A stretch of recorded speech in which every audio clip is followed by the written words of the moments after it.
नमो भगवते वासुदेवाय नमः। फाल्गुन माह के शुक्ल पक्ष की एकादशी को आमल की एकादशी या रंग भरी एकादशी कहा जाता है। इस दिन भगवान विष्णु के साथ शिव जी की भी आराधना की जाती है।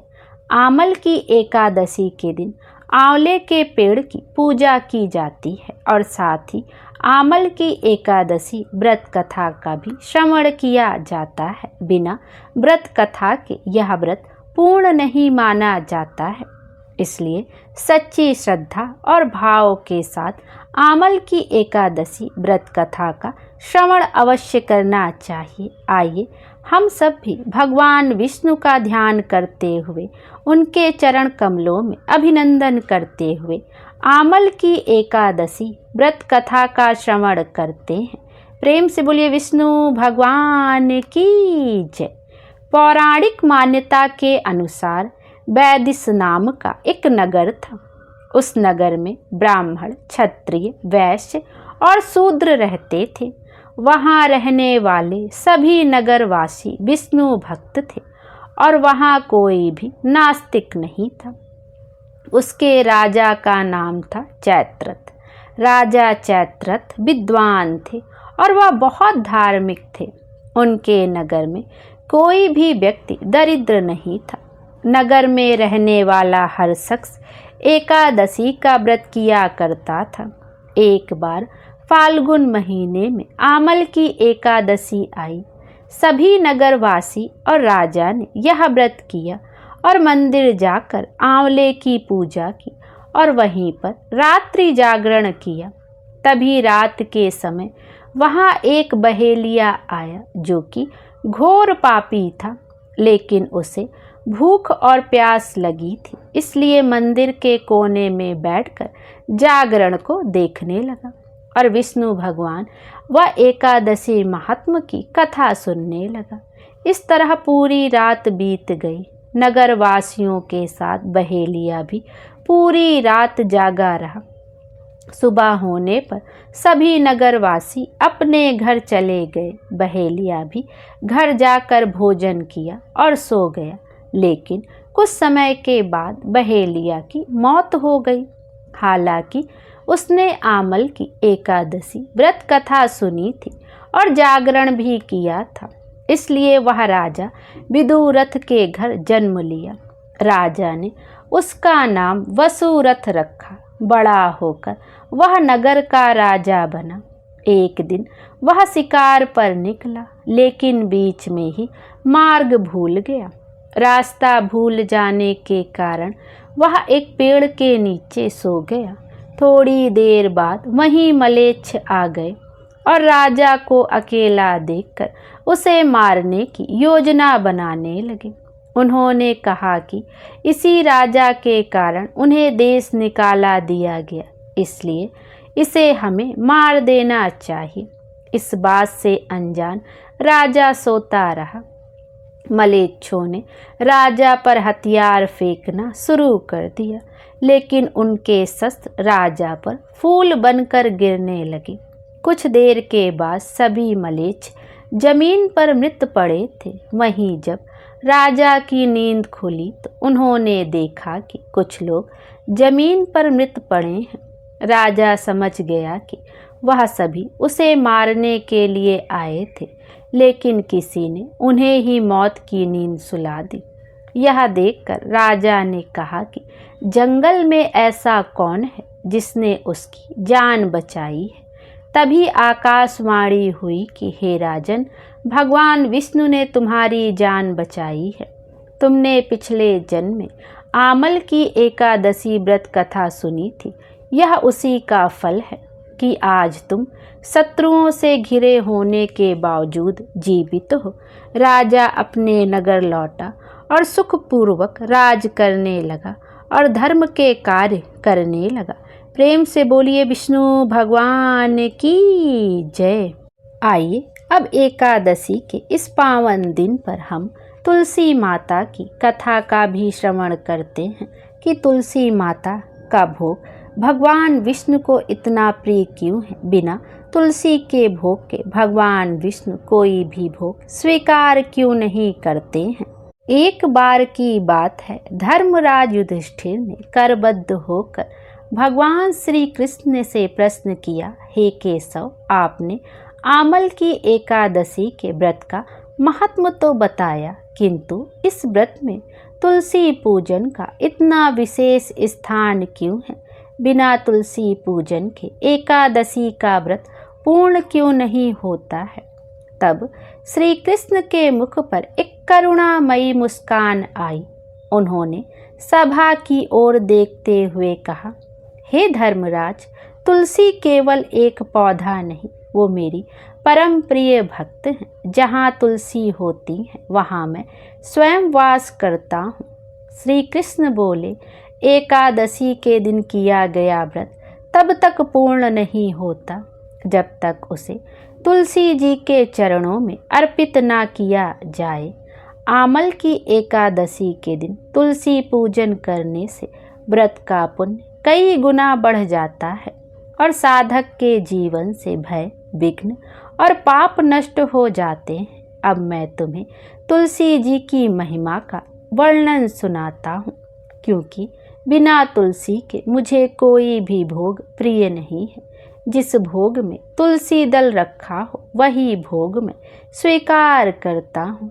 एक बार की बात है, एक गांव में एक बूढ़ी माई अपने बेटे और बहू के साथ रहती थी।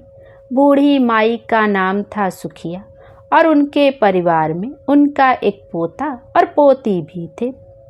सुखिया के परिवार में सभी लोग हंसी खुशी रह रहे थे और उनका समय बड़े आनंद से बीत रहा था, क्योंकि बुढ़िया माई बहुत ही नित्य कर्म वाली थी। वह बहुत धार्मिक थी और हमेशा एकादशी माता का व्रत भी रखा करती थी। हर दिन नियम से तुलसी माता की पूजा करती, तुलसी माता में जल समर्पित करती, दीपक जलाती, आरती करती और परिक्रमा किया करती थी। ऐसे ही बुढ़िया माई के दिन आराम से बीत रहे थे। उनकी जो सखियां थीं वह भी उनके पास बैठकर कथा कहानी सुना करती थी और अपना ज्ञान बढ़ाया करती थी।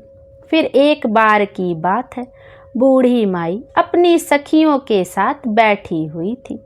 उनके साथ उनकी हम उम्र उनकी सहेलियां भी बैठी हुई थी, जो कि संख्या में कुल 7-8 थी।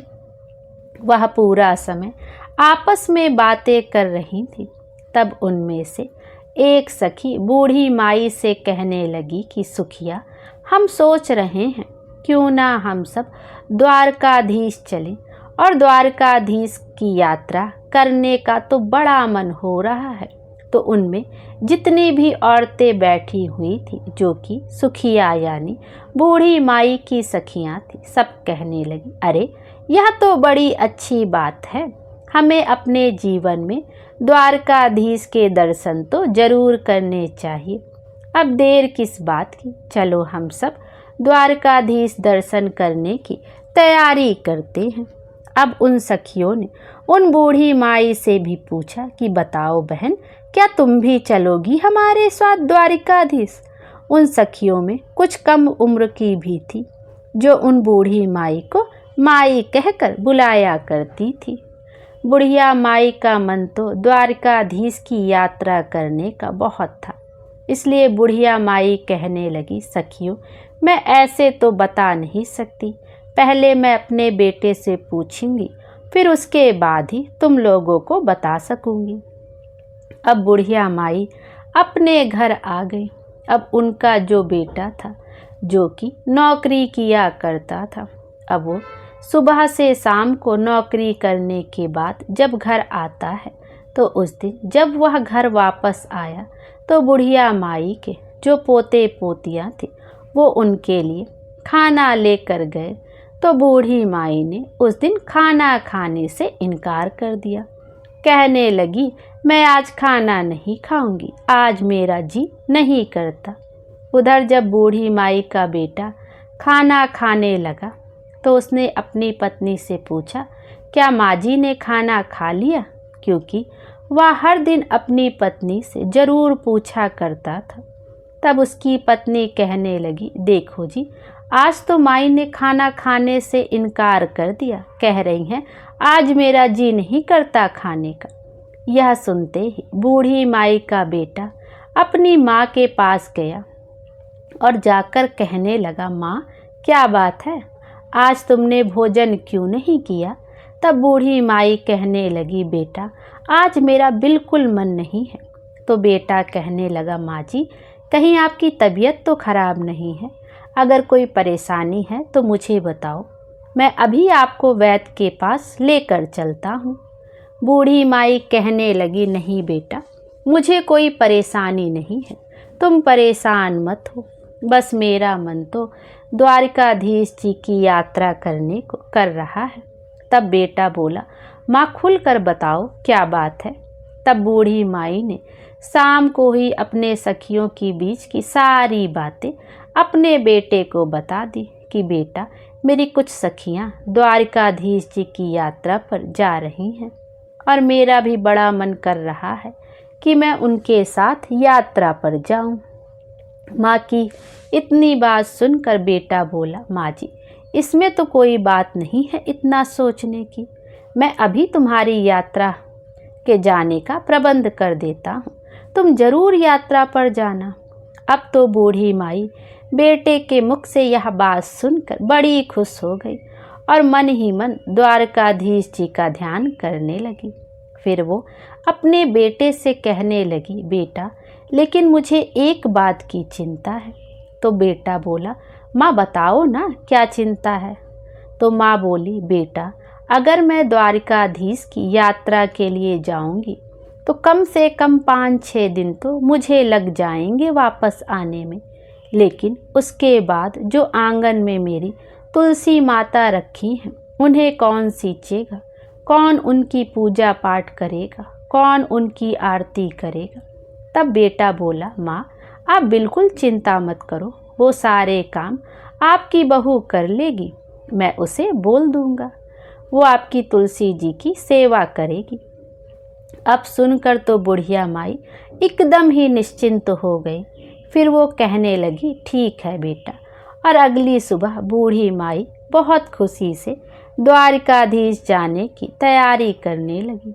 बूढ़ी माई का बेटा इधर अपनी पत्नी से बोला कि सुनो भाग्यवान, मेरी माँ तो द्वारकाधीश की यात्रा पर जा रही है, इसलिए मेरी माँ के लिए तुम काजू बादाम के अच्छे से लड्डू बना दो ताकि रास्ते में मेरी माँ को कोई परेशानी ना हो। अब जो बुढ़िया माई की बहू थी वह मन ही मन सोचने लगी थी, मुझे तो यह एक दिन के लिए भी मायके नहीं जाने देते, कहते हैं यहाँ पर सारा काम बिगड़ जाएगा। अब देखो अपनी माँ को 5-6 दिनों के लिए यात्रा पर भेज रहे हैं, चलो माँ जी दर्शन करने के लिए जा रही हैं, यह तो ठीक है। अब उनकी पूजा का काम भी मुझे सौंप कर जा रही हैं। बूढ़ी माई की बहू कुछ कह तो नहीं पा रही थी, लेकिन उनके मन में एक साजिश चल रही थी। उसने अपने पति से कह दिया कि ठीक है, माँ के लिए मैं गोंद और बादाम काजू के लड्डू बना दूंगी और उन्हें एक डिब्बे में भरकर माँ जी को दे दूंगी। अब बेटा तो निश्चिंत होकर सुबह नौकरी पर चला गया। इधर घर में जो बूढ़ी माई की बहू थी उसने क्या किया कि जो तुलसी जी का गमला था उसमें जो तुलसी जी लगी हुई थी उसने तुलसी जी को जड़ से उखाड़ लिया और जड़ सहित उसे एक पीतल के डिब्बे में भर दिया और अपनी सासू माँ की थैली में रख कर दे दिया और कहने लगी, यह लीजिए माँ जी, इसमें गोंद काजू और बादाम के लड्डू हैं, आप रास्ते में इन्हें खा लेना। और फिर बूढ़ी माई अपने बेटा बहू को आशीर्वाद देती हुई अपनी तीर्थ यात्रा के लिए चलते समय अपनी बहू से कहने लगी, बेटी घर में मेरे पीछे तुलसी जी का ध्यान रखना। तो बहू बोली, ठीक है माँ जी, आप बिल्कुल निश्चिंत होकर जाइए। अब बूढ़ी माई ने तो आशीर्वाद की झड़ी लगा दी, खूब भर भर कर अपनी बहू को आशीर्वाद दिया और कहने लगी, बहू ने तो मुझे काजू बादाम के लड्डू बना कर दिए हैं। दूधो नहाओ, पूतो फलो, लाखों में बैठो, करोड़ों में उठो, दिन दुगनी रात चौगनी तरक्की करो। उनके मुंह से तो अपनी बहू के लिए आशीष ही आशीष फूट रहे थे। और सौभाग्यवती रहो मेरे बेटे का काम अच्छा चले, इस तरह के ना जाने कितने कितने आशीर्वाद देते हुए बूढ़ी माई बहुत खुशी खुशी अपने सखियों के साथ जा मिली। अब सारी सखियां और बूढ़ी माई द्वारकाधीश जी की पैदल यात्रा कर रही थी। यात्रा करते करते जब वह थक गई तो उन्होंने एक जगह देखा जहां पर वह विश्राम कर सकती थी।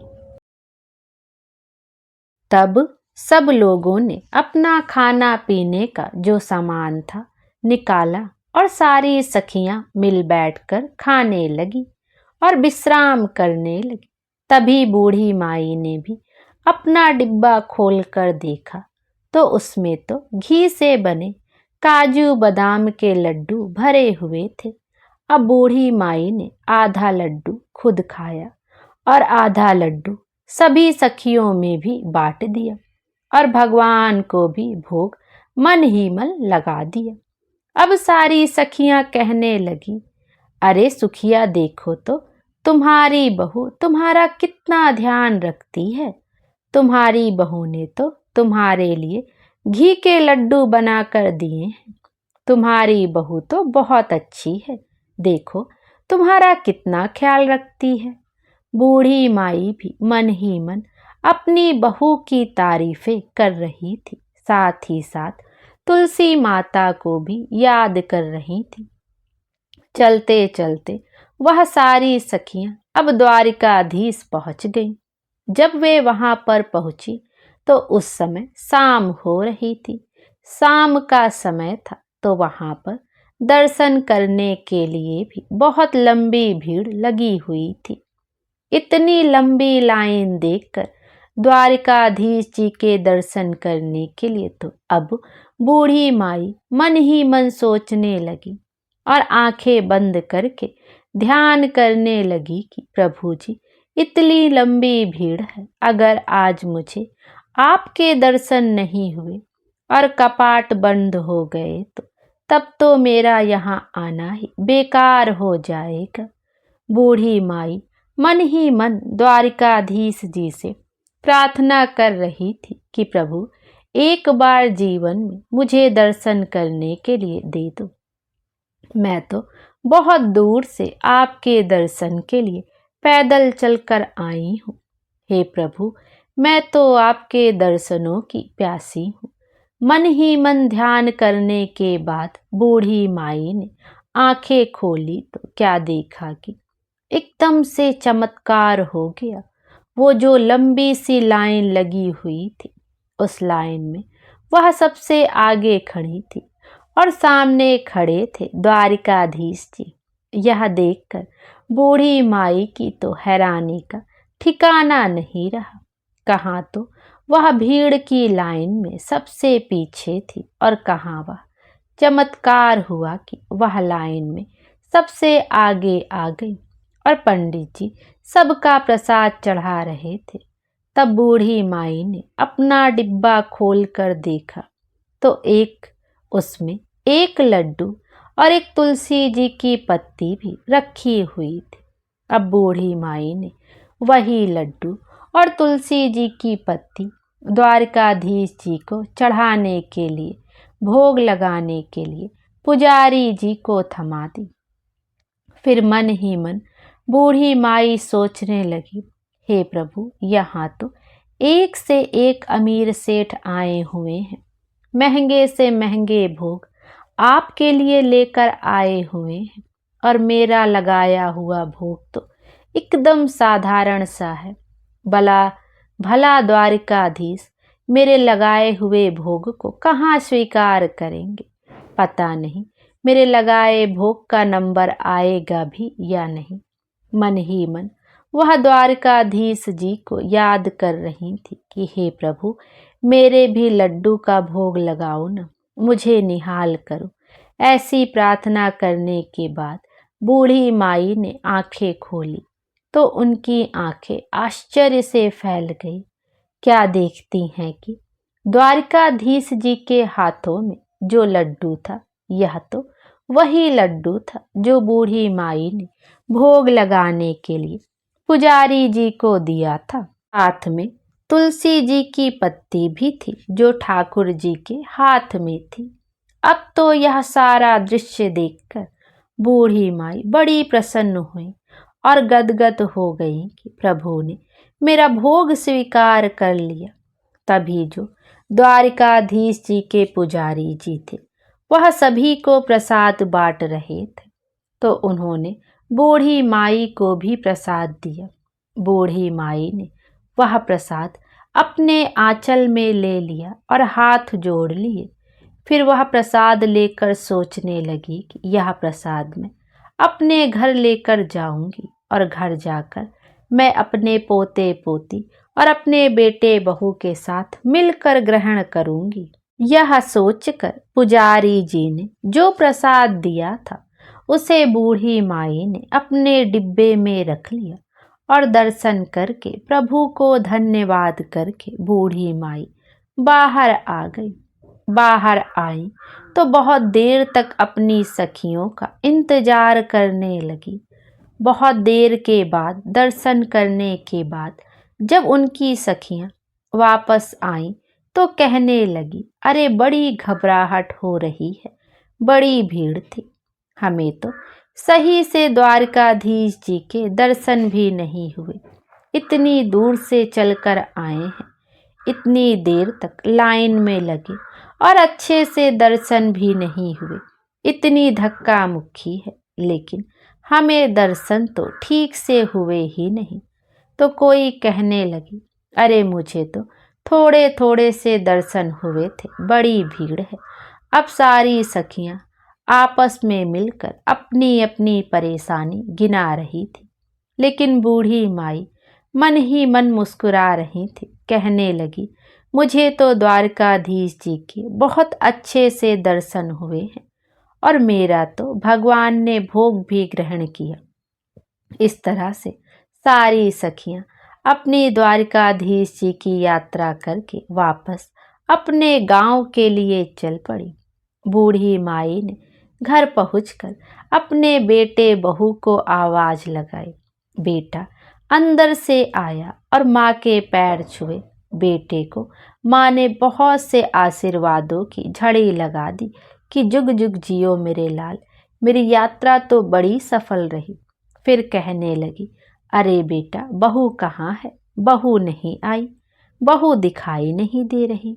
क्योंकि बेटा हाथ में पानी का गिलास लेकर खड़ा था कि माँ जी यह लो पानी पियो और आराम से बैठ जाओ। पानी का गिलास जब बेटा लेकर खड़ा था तो बूढ़ी माई फिर से पूछने लगी, बता ना बेटा बहू कहाँ गई है? तब बेटा बोला, माँ मैंने तो उसे घर से निकाल दिया। माँ कहने लगी, बेटा यह क्या किया तूने? यह तो बड़ा अनर्थ कर दिया। मेरे जाने के बाद तूने ऐसा क्यों किया? मैं जो 4-5 दिन की यात्रा के लिए गई तो तूने पीछे से बहू को ही घर से निकाल दिया। अरे ऐसा क्या हुआ जो तूने मेरी बहू को घर से ही निकाल दिया? मेरी बहू तो बड़ी गुणी है। तब बेटा बताने लगा, माँ जी यह जो आपकी बहू है ना, इसने आपके साथ बड़ा भारी छल किया है। मैंने उसे गोंद बादाम काजू के लड्डू बनाने के लिए बोला था कि मेरी माँ यात्रा पर जा रही है, तुम उनके लिए लड्डू बांध कर दे देना। तो उसने आंगन में लगी तुलसी जी को जड़ से ही उखाड़कर पीतल के डिब्बे में भरकर तुम्हें दे दिया। यह सुनकर बूढ़ी माई कहने लगी, अरे बेटा लेकिन मैंने तो डिब्बा खोल कर देखा था, उसमें तो काजू बादाम के ही लड्डू थे और मैंने खाए भी, अपनी सखियों को भी खिलाया। तब बेटा कहने लगा, नहीं माँ, उसने तो यही साजिश रची थी। जब मैंने तुलसी जी के पूजा के लिए कहा तो देखा तो आंगन में तुलसी जी थी ही नहीं। फिर मैंने उससे पूछा कि बताओ तुलसी जी कहाँ गई? तो उसने मुझे सारी बात बता दी कि उसने जलन में आकर तुलसी जी को उखाड़ कर डिब्बे में बंद करके बूढ़ी माई को दे दिया था, क्योंकि वह द्वारिकाधीश जी की यात्रा के लिए जा रही थी और अपनी तुलसी सेवा का काम मुझे सौंप कर जा रही थी। यह बात सुनकर माँ जी बोली कि बहू ने ऐसा क्यों किया है, चलो उसकी गलती है, लेकिन उसी के कारण तो बेटा मुझे द्वारिकाधीश जी के दर्शन हुए। मेरे साथ तो बेटा ऐसे चमत्कार हुए हैं कि मैं तुम्हें क्या बताऊं, मैं कैसे गुणगान करूं। पता है क्या हुआ? मैं तो भीड़ में सबसे पीछे खड़ी थी, क्योंकि भीड़ बहुत थी। बहुत देर से नंबर आता, लेकिन मेरे साथ द्वारिकाधीश जी ने ऐसा चमत्कार किया, मुझ पर ऐसी कृपा की। मैं द्वारिकाधीश जी की कृपा से भीड़ में सबसे आगे हो गई। और हो ना हो बेटा, बहू ने तुम जो कह रही हो कि तुलसी का पौधा मेरे डिब्बे में रख दिया था, उस डिब्बे में तो एक तुलसी का पत्ता और एक लड्डू भी था। शायद तुलसी माता की कृपा से ही वह तुलसी जी लड्डू में बदल गई थी, और एक पत्ता मेरा इसलिए छोड़ दिया था कि मैं भगवान को भोग लगाऊं, क्योंकि द्वारकाधीश जी को, ठाकुर जी को तो बिना तुलसी के पत्ते का भोग लगाया ही नहीं जाता, इसलिए उन्होंने मेरा भोग स्वीकार भी किया था। अब बेटा चाहे कुछ भी हो, चाहे तुम कुछ भी कहो, मेरी बहू के कारण ही मुझे द्वारिकाधीश जी का यह चमत्कार देखने को मिला है, और मुझे उनके इतने अच्छे दर्शन भी हुए हैं।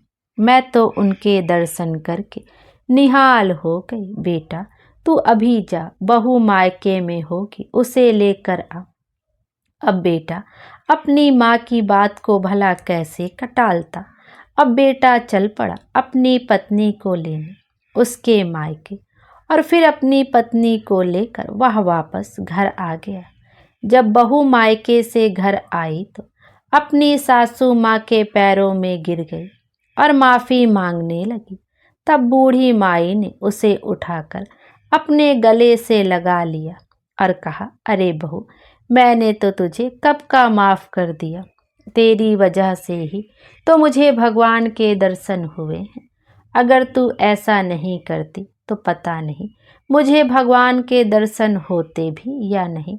मैंने तुझे माफ़ कर दिया, लेकिन हाँ, अगर तुझे माफ़ी मांगनी है तो एकादशी माता और तुलसी माता से मांगो। तब बहू ने तुलसी माता से माफ़ी मांग ली। फिर उन्हें याद आया कि अरे, जो द्वारिकाधीश से तुम्हारे लिए मैं प्रसाद लेकर आई थी, याद है? कहाँ है? बच्चे आए थे, खेलते हुए कहने लगे, दादी माँ आ गई, दादी माँ आ गई। दादी माँ, आप यात्रा पर गई थी तो बताओ ना, हमारे लिए क्या लेकर आई हो? तब दादी माँ बोली, अरे बच्चों, मैं तुम सब के लिए वहाँ से द्वारिकाधीश जी का प्रसाद लेकर आई हूँ। सब मिलकर थोड़ा थोड़ा बांट कर खा लेंगे। अब जैसे ही बूढ़ी माई ने अपने थैले में से वह पीतल का डिब्बा निकाला और उसमें से जो वह प्रसाद निकालने लगी, तो उसमें जो लड्डू था वो तो सामान्य नहीं था, वो तो पूरा का पूरा डिब्बा हीरे मोतियों से भरा हुआ था। अब तो यह देखकर बूढ़ी माई की और बहू बेटे की आंखें भी आश्चर्य से फैल गई। तब बूढ़ी माई कहने लगी, बेटा, मैंने तो इसमें लड्डू रखा था, पता नहीं कहाँ से इतने सारे हीरे मोती इसमें आ गए। तब बेटा बहू कहने लगे कि माँ जी, यह सब तो एकादशी माता और तुलसी माता जी की कृपा से हुआ है। आपकी यात्रा सच्ची थी, आपकी भक्ति सच्ची है, इसलिए तो उन्होंने आपको आपकी एकादशी और तुलसी माता की पूजा का फल दिया है। अब तो बेटा बहू माँ के कदमों में पड़ गए। माँ बोली, बेटा मेरे कदमों में नहीं, तुलसी माता के कदमों में पड़ो। तब बेटा और बहू ने तुलसी माता से माफ़ी मांगी, ठाकुर जी से माफ़ी मांगी कि अनजाने में हमसे भूल हो गई, हमें माफ़ कर दो माँ।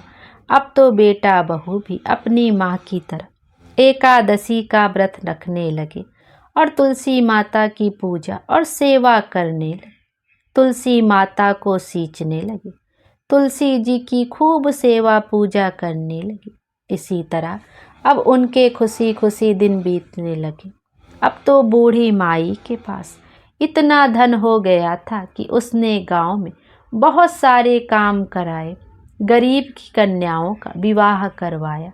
जैसे भी गांव में किसी गरीब को देखती जिसके बस में बेटी का विवाह करना नहीं था, उसने उसी धन को बेटियों के विवाह में, कुएं बावड़ी बनवाने में और बच्चों के स्कूल अस्पताल बनवाने में खर्च करने लगी।